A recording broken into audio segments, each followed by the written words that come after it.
चारों धाम का गढ़ कहे जाने वाला राज्य उत्तराखंड का प्रतिनिधित्व करते हुए एवं नेहरू युवा केंद्र उत्तरकाशी का आभार व्यक्त करते हुए मैं आप सभी के समक्ष डॉक्टर भीमराव अंबेडकर जी की जयंती पर उनकी स्मृतियों संग प्रस्तुत हूँ।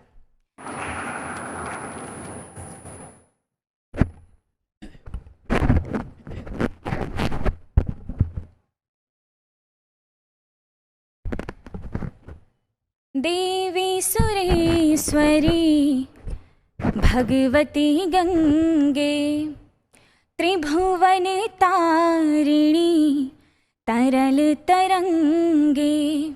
देवी सुरेश्वरी भगवती गंगे त्रिभुवन तारिणी तरल तरंगे। शंकर मौली विहारिणी विमले मम मतिरास्ता तव पद कमले। देवी सुरेश्वरी भगवती गंगे। नमस्कार। कहते हैं कि इससे फर्क नहीं पड़ता कि व्यक्ति कहाँ खड़ा है, पथ पर या रथ पर, तीर पर या प्राचीर पर। मनुष्य की पहचान होती है उसके मन से, क्योंकि मन की फकीरी पर कबीर की संपदा भी रोती है। ये पंक्तियां हैं श्रीमान अटल बिहारी वाजपेयी जी की, परंतु ये पंक्तियां चरितार्थ करती हैं डॉक्टर भीमराव अंबेडकर जी के चरित्र को, जो कहते थे life should be great rather than long. हमारी भारतीय संस्कृति में कहा जाता है फलिन परिचायते, अर्थात फल परिचायक होता है कि वृक्ष कैसा है और कर्म परिचायक होते हैं कि हमारा किरदार कैसा है। मध्य प्रदेश के इंदौर जिले के महू नगर में एक ऐसे व्यक्तित्व ने जन्म लिया जिस व्यक्तित्व ने स्व की परिधि को लांघकर पर के लिए कार्य किया।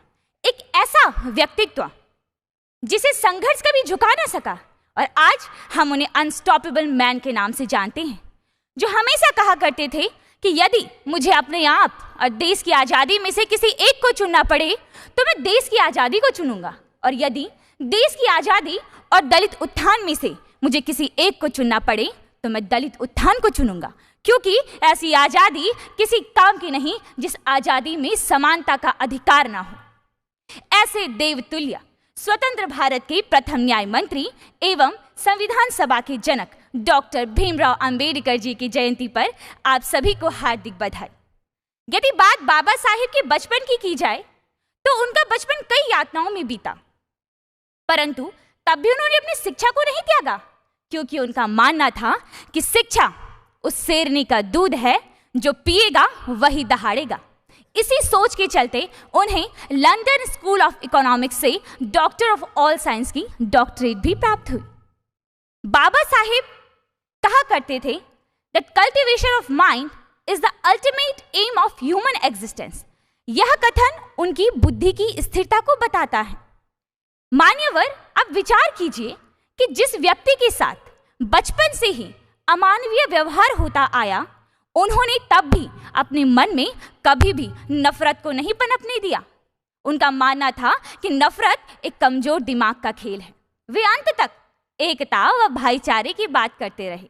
वे कहते रहे, we are Indians firstly and lastly. मुझे गर्व है कि मैंने ऐसे देश में जन्म लिया है जिस देश में बाबा साहिब जैसे महापुरुषों ने जन्म लिया। वास्तव में उनका चरित्र हम सभी के लिए अनुकरणीय है एवं उनके द्वारा किए गए कार्य हम सभी के लिए अविस्मरणीय है। आज उनके द्वारा दिए गए इस कथन से मैं अपनी वाणी को विराम देना चाहूंगी कि स्वयं को इतना काबिल बनाओ कि आपको झुकाने के लिए कोशिशों की नहीं बल्कि साजिशों की जरूरत पड़े। धन्यवाद। जय हिंद, जय भारत, जय देवभूमि उत्तराखंड। बहुत बहुत